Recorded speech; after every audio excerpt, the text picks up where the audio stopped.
Hey guys, I've missed you. Hey guys.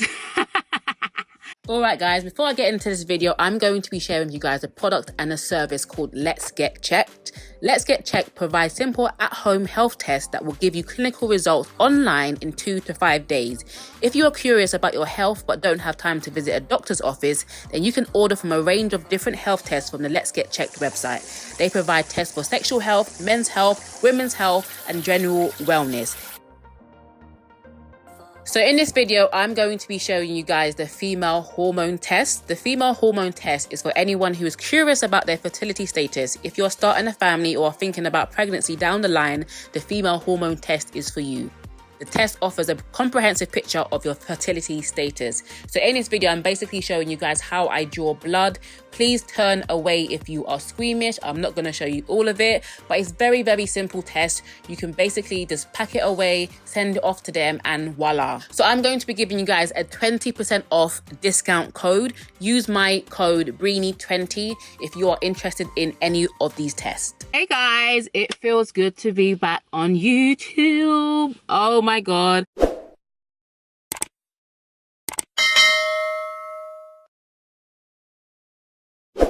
So it has officially been 1 whole month since I have uploaded, and you guys don't understand, like, you can't actually really take a break without actually thinking about it. I've been thinking about you guys that I've literally left you guys in the lurch for a month. I did say that I was taking a week off YouTube and then I'm going to start a new series on dating. That is still the case, but I feel like I still have things that I want to talk about before I go on to my dating series. I'm actually really excited about my dating series, so I hope you guys enjoy that too. I've got these long heavy braids on. I'm trying to keep it out of my face, but yeah, I also want to thank you guys for 300,000 subscribers on YouTube. 2 years ago I never thought this was possible, so thank you guys for subscribing. I hope I'll be able to give you more amazing content. I had to take a break because I had been banging out videos since January 1st, probably December, of pep talk videos, and I just needed a break to kind of rethink. Obviously, like, I'm in a different stage in my life as well, so it's like life, work, YouTube. It's a real big balance. But without further ado, I want to talk about why we are attracted to dysfunctional relationship and how to get out of a toxic relationship. So what is dysfunction and what is a dysfunctional relationship? Dysfunction is something that does not work according to its original function. In layman's terms, it's not working. It does not function properly. When things aren't used how they're supposed to be used, they actually become quite destructive. A dysfunctional relationship is fundamentally incompatible. It's like putting your shoes on backwards, right? It serves some sort of benefit, but ultimately you're going to be walking funny, you're going to look funny, and it's just not going to be funny. Imagine putting your shoes on backwards, right? It doesn't make any sense. It's dysfunctional. It's out of line. It's like you both being handcuffed together, and yes, you guys are comfortable because you guys still have that closeness, but you're going in one direction and they're going in another direction. And it's like constantly, like, you can't actually move forward. There's no progress in that relationship. You guys aren't actually a unit. You guys aren't equally yoked. You guys aren't going in the same direction. You are at its core very incompatible, but there's something that just keeps you guys together. And it's like, why are we so committed to our dysfunction? Why are we so committed to things that do not work? And at its core, a dysfunctional relationship is stressful. Of course it's going to be stressful because you guys aren't on the same page. You guys aren't going in the same direction. You guys are as muddled up as my shirt. It's actually quite convenient that I wore this top today because this explains this explains a lot of relationships out there. Just crazy dysfunctional. Why are we attracted to dysfunctional relationships? Why are we attracted to something that does not work? Here's the reason why. You are getting something out of it. It is fulfilling an emotional itch. It is fulfilling a physical itch. It is fulfilling some kind of itch that you have, and it's tickling it. There's literally something that you're getting out of that relationship, so therefore you need it. It's practically a transactional relationship. And in psychology, they call it codependency, right?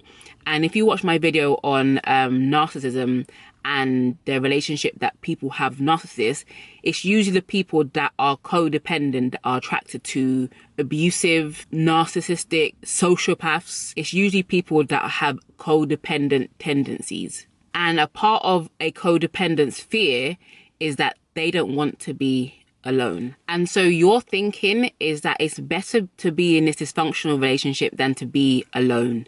Some of you guys' deepest fear is loneliness. Some of you guys' deepest fear is rejection. Some of you guys' deepest fears is abandonment. You guys don't want to be abandoned. You guys don't want to be left alone. And that comes from a place. Your core issue is a self-love, self-esteem, and self-worth issue, which is why I'm here to save you from yourself. So part of the reasons why we are attracted to dysfunctional relationships is because we have formed an appetite for it. And that appetite comes from childhood trauma. And when we think about trauma, some of us think of big, massive things that have happened in our lives. Some of us may not have had a big episode in our lives whereby something dramatic happened that caused us to have trauma. Like, we may not have been raped. We may not have seen someone get shot in front of us. We may not have had really big, like, life-changing experiences, or maybe we may have, but trauma affects people in different ways. And I know for me, I grew up in a dysfunctional home from the early stages of development. So I guess from about 0 to 3 or 4. And even though I don't quite remember those years, and I think there's actually a reason why I don't remember those years, is because I blocked out a lot of things. So I know that my home life was dysfunctional, but one of the issues that I know and I've been working out throughout my life, and especially in therapy, is emotional neglect. So I feel like, oh wow, I'm really getting personal. Yeah. This is gonna be the new norm from now on. My videos are gonna be a lot more personal, even though I always share my stories. It's going to be a lot more personal because I feel like you guys need to be able to connect with me on a deeper level. I'm not just teaching you guys, I'm actually sharing with you guys so you're able to also reflect in your own life. I think this is how we grow and this is how we learn. I feel like I was emotionally neglected. My mum became a single parent when she left my father, basically, at the age of like 3 or 4.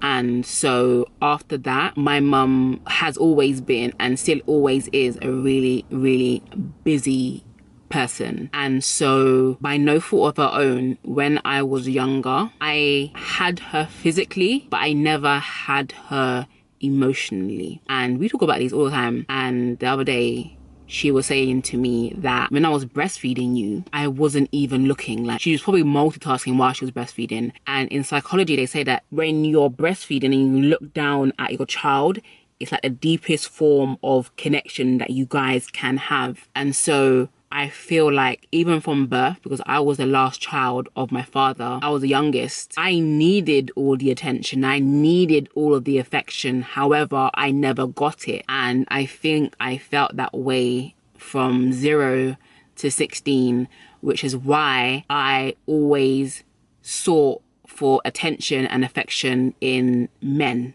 So I didn't care who it was. I didn't care about getting to know somebody. I was just like, what can you do for me? How can you heal my loneliness? How can you heal my rejection issues? How can you heal my lack of love? And so that prevented me from actually stopping and thinking and observing the person before becoming intimate with them, before getting into a relationship with them. So I was going into that relationship to basically heal my issues. And I think that is where a lot of people that are attracted to dysfunctional relationships find themselves. Dysfunction attracts dysfunction. And it was only at that moment that I realized that I was attracting people on the level that I was at. and we may be like, oh, I'm not the same as this person's abusive, or this person cheats. I'm not a cheater, or I'm not abusive, but you also don't have any boundaries. And the reason you don't have any boundaries is because you need something. I remember being in a relationship with a guy. It was such a selfish relationship. And I think I've talked about this a few times, but I was like his therapist. And we'd been friends for a while, but we never crossed that line. But there was a moment where he broke down and I was there to basically like nurse him. And so that created a bond between us because I was helping him. But I know that if I was emotionally strong at that point, we would never have entered in a relationship. I would have just been able to keep my boundaries up and be like, no, I'm your friend. I'm here to help you. I'm here to pray for you. I'm here to assist you. But what ended up happening was because I was emotionally depleted, I was suffering with loneliness. I just needed someone to affirm me, to tell me that I was beautiful, to give me attention. We ended up getting into a relationship that happened to be dysfunctional. And the reason why it was dysfunctional is because everybody's taking. It's a selfish relationship. It's a selfish me imbalance. So another reason why we are attracted to dysfunctional relationships is because that's all we've seen growing up. In the childhood trauma thing, I think I skipped over a lot of stuff, but let me know if you guys want me to do an exclusive video on childhood trauma and how that affects us as adults, because I feel like it needs a whole video in itself. But in this video, I want to talk about how to actually overcome this. So let me know down below if you want me to do a video on that, and I will. So another reason why we are attracted to dysfunctional relationships is because we had dysfunctional parents or role models. So just a few examples. You may have seen your mum in an abusive relationship, and as much as you hated to see her hurt, you also despised her because you're like, why won't you leave? Do you not respect yourself? Do you not even care about us, that you're actually exposing us to this abuse? So yes, you hated the man that abused her, but you also hated your mum because she wasn't strong enough to leave.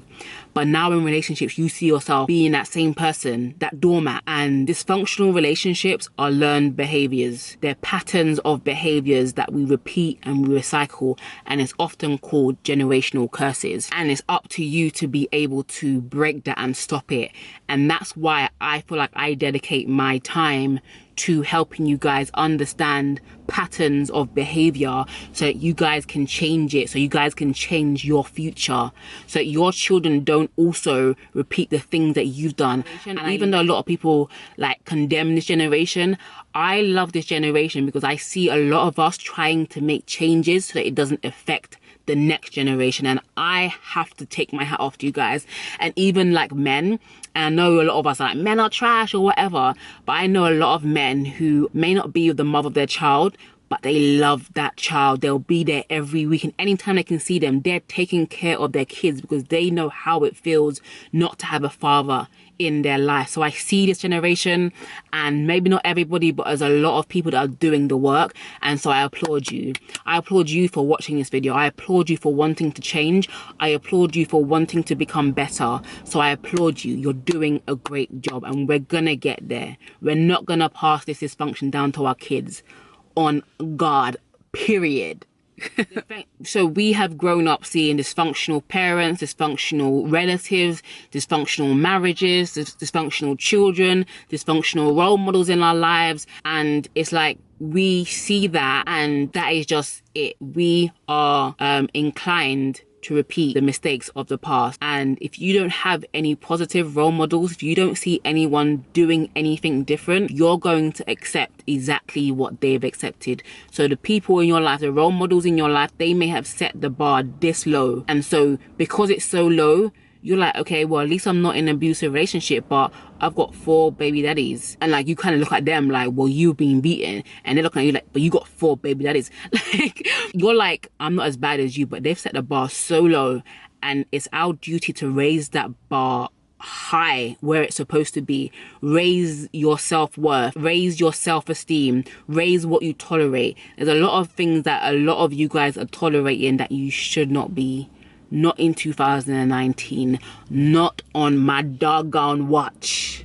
Not on my watch. I feel like you're on the Banzan. Not on my watch. Not on my watch. Not on my watch. But a lot of the things that we accept is just learned behavior, and we don't know any different. For example, a few years ago, because I'm very reflective, and I'm going to be doing a video on self-awareness because I think it's so important. In order to grow and to change and to transform, you have to be aware of your patterns. You have to be aware of your cycles. You have to be aware of your thought patterns. You have to be aware of why you do certain things. So my next video is going to be on self-awareness and how to become self-aware. I digress. A personal story. So I had to look at myself a few years ago, and this is why it's really good to have mentors as well, because I was on the phone to my mentor, and I feel like she's my spiritual mentor, my emotional mentor. She looks at my emotional well-being. She always asks me questions. So I had realized that I was attracted to chaos. I didn't feel like my life was normal if I wasn't in chaos, if I wasn't dating guys that were chaotic. I didn't feel like myself if things were in order. Mad, right? It's dysfunctional. It's a dysfunctional pattern of thinking. I didn't think that I could have a normal, functional relationship with a guy. So what I did was I just rolled around in the mud because deep down, I did not feel worthy of stability. I didn't feel worthy of genuine love. So a good person would or could come along and I would literally sabotage it because I'm like, this doesn't feel normal. It doesn't feel natural. It doesn't feel inappropriate, which is what I'm used to. It doesn't feel dysfunctional, which is what I'm used to. It doesn't feel unnecessary, which is what I'm used to. It is the reason why a lot of people say, oh, girls don't want good guys. They want bad guys. And that is an absolutely dysfunctional way of thinking, but it's true. If you think about it, who in their right mind wants to be with someone that treats them badly? You wouldn't want that for your child. You wouldn't want it for your friend. You wouldn't want it for your sister. You wouldn't want it for your parents. But why do you want it for yourself? This is dysfunction 101. And one thing that I legit had to work out in therapy is why I loved the people that hated me and hated the people that loved me. And it really came down to 1, daddy issues, and 2, rejection issues, which daddy issues is rejection issues. So it all came down to rejection issues. I deep down wanted someone that was unattainable, someone that was emotionally unavailable, someone that may have not 100% been interested so that I could prove to myself that I was worthy. And it's actually a real thing. It's called I want you because you don't want me syndrome. Anyone can hands up attest to this. You want this person more when they don't want you. And there's a thing that someone says, if you want a girl to like you, ignore her. How crazy is that? That is mad.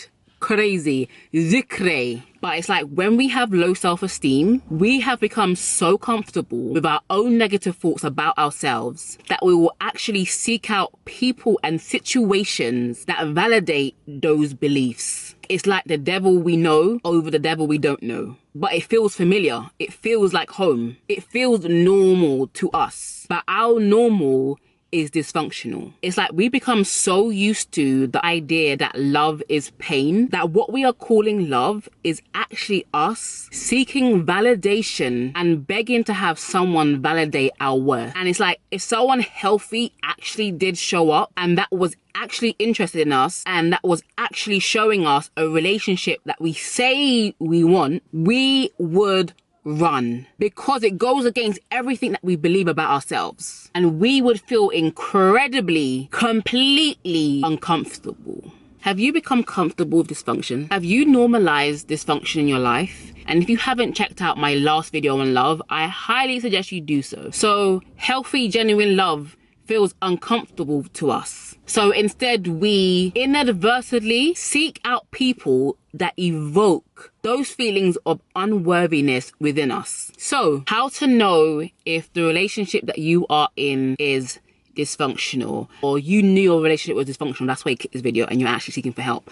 But just for those who may not know that your relationship is dysfunctional, I'm going to help you to examine some of the things that are dysfunctional in relationships. Number 1, you guys are constantly arguing, and fighting. I honestly, whenever someone said, oh yeah, me and my boyfriend had a fight, I'm like, fam, what are you fighting about? What could you possibly... And when they say fighting, it could just be arguing, but in my mind, I'm envisioning fist fights. Fam, what are you arguing about? What could rile you up so much that you're actually having a physical altercation with someone that you claim to love? And I know the reason why you guys are fighting is because one person has done something that is highly unacceptable. But for you guys to actually be fighting about it and you not actually just leaving, it's because this is a reoccurring thing. You're constantly fighting about the same issues. Now, it is okay to have a disagreement. It's not about disagreeing, it's about how you disagree. There's a way to argue that does not have to be disrespectful, does not have to be heated. I don't agree that arguing is part of a normal relationship. I just don't. Sorry. And it sounds foreign me saying it because everybody glorifies it. Christian couples, non-Christian couples, everybody glorifies arguing. And it's like, what is there to argue about? Do you not know how to communicate at your big age? And if this person is constantly doing the same thing, then leave. Why are you fighting a grown... I don't know, because I don't know. Am I alone? Am I the only person that thinks that arguing is not normal? I just don't think it's normal behavior. Like, constantly arguing all the time. Yes, you may have a disagreement once in a while, but to constantly be arguing is dysfunctional. Another thing, you're constantly crying. The only time I cry in my relationship is if I'm actually so overwhelmed with emotion because I'm so freaking happy. Yes, I may get my feelings hurt. My partner may unintentionally or intentionally hurt my feelings, but I'm not sitting up at night crying. I'm not sitting at home stressed or crying or like, where is he? Or he hasn't answered my phone, or he's not letting me look at his phone. Like, guys, this is not normal and it's not okay. If a guy is not making you feel secure, you need to hit the road. It's not good. It's not right. It's not right and it's not okay. Another sign that your relationship may be dysfunctional, you guys don't communicate well. It's like you're speaking Japanese and he's speaking French. You guys just can't see eye to eye. Like, it's just like you guys are always bumping heads. The Bible says, how can two walk together unless they agree? And one of the things about dysfunctional relationships is that at your core, you guys are not compatible. This relationship should not even have gone past hello. But like I said, because that relationship is fulfilling an itch, an emotional itch, a mental itch, a physical need, you're staying there and you're trying to make it work. It's like I always say, your foot is size 8. The relationship is size 5. It doesn't fit. It doesn't work. Another sign that your relationship is dysfunctional is if you or the other person is controlling. Control is witchcraft. To think that you can control another human being is witchcraft. And control manifests in many different ways. Why are you wearing that? I don't like your hair like that. I don't like you talking to that guy. I don't like you with those group of friends. I don't like this. Why do you have to spend so much time with your family? When I'm calling you, pick up your phone. You're not going to control me. Relationship should be freeing. Like, it's literally 6 p.m. and I haven't spoken to my boyfriend since 8 a.m. He's at work. I'm working. It's fine. I am not concerned. I have no fear. I know he's not doing anything crazy. I'm not doing anything crazy. Like, there's a security in the relationship because when it's right, it's light. If you're in a relationship and the relationship feels heavy, you feel controlled, you feel like you're in a straitjacket, you feel like you can't be yourself. If you feel like you can't be yourself, you're being controlled. And it doesn't even have to be verbal. People can emotionally manipulate you to silence. To control someone physically, mentally, emotionally is called abuse. You never have to control somebody that wants to do what you want them to do. Some of you guys are not in relationships. You guys are in abuse. And I have to add this part in because I feel like the media glorifies toxic relationships. Whether it's celebrities that are married having threesomes, whether it is someone cheating on someone and getting another person pregnant, whether it is someone that can't stay in a healthy, stable relationship, whether it is someone that is just mentally unstable and one person is having to carry that whole load. The media is full of dysfunctional relationships, and I feel like a part of my mission now is to glorify healthy, whole, good relationships, and I think that should be our goal. Your goal should be to be in a healthy relationship, and you're not going to know what's healthy until you get healthy. Dysfunction attracts dysfunction. When Heather Lindsay said it, it made me take a big look at my life, because it's okay for a season to blame other people, but you are the common denominator. What are you doing or not doing? What are you saying or not saying to allow these dysfunctional relationships to come into your life time and time again? Some of you guys are not learning. And I'm going to speak about that in my next video on self-awareness. You have to learn from your mistakes. You can't keep repeating the same cycles. It's not healthy, babe. It's not healthy. So how to heal and how to leave a toxic relationship. Number one, understand that it's virtually impossible to get love from a broken source. If that person is broken, they are incapable of loving you the way you need and deserve to be loved. And it's really about understanding that that is it. And yes, you love them because you've given them yourself, you've given them your soul, you've given them your time, your years, your months, your weeks.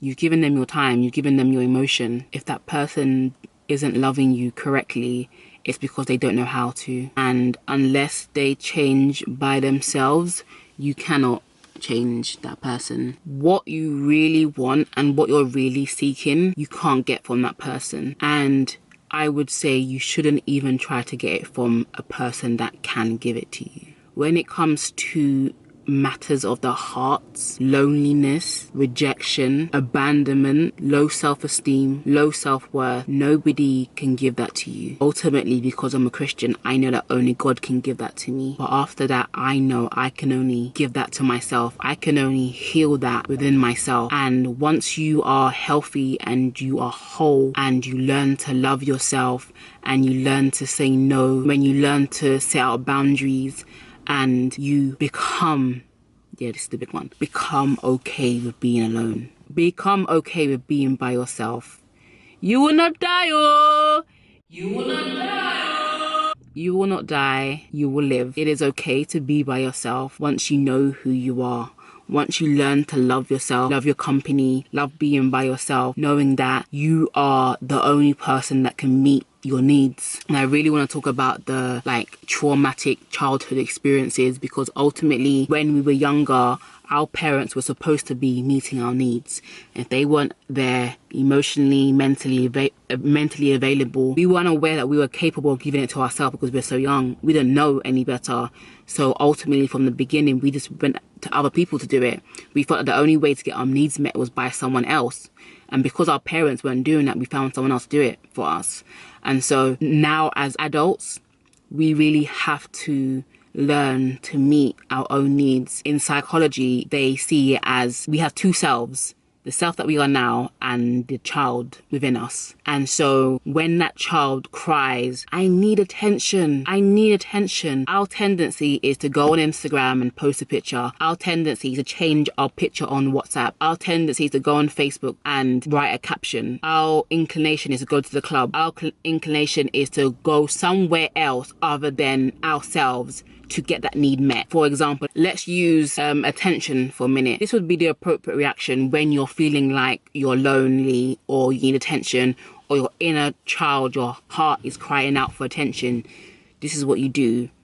You ask yourself questions. Why am I feeling this way? Why am I feeling lonely? What has happened? Did you have a bad day at work? Did you read a negative comment? Did you watch something on the news that hurt you, that made you grieve? What is wrong? What is the problem? And it's only when you actually ask yourself those questions and unpack the reason why you're feeling the way that you're feeling is the only way you can actually help yourself. If a child falls down and hurts themselves and they come over to you and they cry, it hurts. You ask them, what do you ask them? what happened? What's wrong? And they'll say, my leg, it hurts. My leg, it hurts. I'm like, what did you do? I fell over and I scratched my leg. And then you as the adult will say, oh, I'm so sorry. Come here, sit down. Let me medicate you. Let me get a plaster. Let me kiss it better. But we don't do that for ourselves. When we have an emotional episode, we don't self-soothe. And it's all about learning how to self-soothe. And some people call it reparenting yourself. So what? I'm feeling lonely. What can I do to help you, Breeny? I'm feeling sad. What can I do to help you? It's about assisting yourself. And so one of the keys to leaving a toxic relationship is that you must come back to self and you must build up your courage. I think that's the only way you can really leave a toxic relationship is if you build yourself up. Once you start working on yourself and building yourself up, you will become disillusioned with that treatment. Once your self-esteem raises, that treatment is going to be below you. You're going to even change and you're going to be like, no, don't talk to me like that. You will check out of that relationship. And it's like, I could be like, oh yeah, leave him or whatever. But I really feel like you will grow out of that. However, on the other side, you may need to cut it off and you may need to make an exit strategy. But you have to ask yourself, do I really want to leave? Because some of you guys, your YouTube videos on how to get out of a relationship, but deep down you don't even want to get out of it. Until you're sick and tired of being sick and tired, you will remain where you are. You have to get angry at treatment that is below you. You have to say to yourself, I deserve more. Say it with me. I deserve more. Say it again. I deserve more. One more time. I deserve more. It's only when you get sick and tired of being sick and tired is when you'll actually release the chains that you've placed on yourself. No one is holding you captive but yourself. No one is holding you into that in that dysfunctional relationship but yourself. And when you get healthy and you get whole, you'll start radiating on another level. And toxic relationships will be a thing of the past. Don't you just want to be in a healthy relationship? Aren't you tired of toxic relationships? Aren't you tired of this dysfunction? I know I was. And it wasn't until I got tired that I was actually able to be like, this is what I want and this is what I don't want. So I hope you guys enjoyed this video. I hope it was helpful. I love you guys because you guys have depth, that you guys don't want to settle for less, that you guys want to know who you are. You want to have self-worth, self-esteem, high self-esteem, high self-worth. And you guys are committed to doing whatever it takes. And so I genuinely love you guys. I thank you guys for watching and make sure you're subscribed to my channel. If you haven't subscribed already, please like this video. When you like the video, what it does is shows people that this video is worth watching. If you want to help someone else get out of dysfunctional relationship, send this video to them. Hope I was able to cover a lot of the points. If I ever say that I want to make a video on something, comment in the comment section and everybody like it so that I will know this is what people want to see. But I'm excited to start my dating series and really helping you guys find love. It's my joy. I'm going to be filming with some other people, some collaborations, and yeah, I hope you guys subscribe to my channel. I want to see so many marriages in 2020. I want to see so many healthy relationships in 2020, but we have to shake this mindset of this normality of dysfunction because it's not normal. So yeah, thank you guys for watching and I'll see you guys in my next video. Bye guys. Mwah.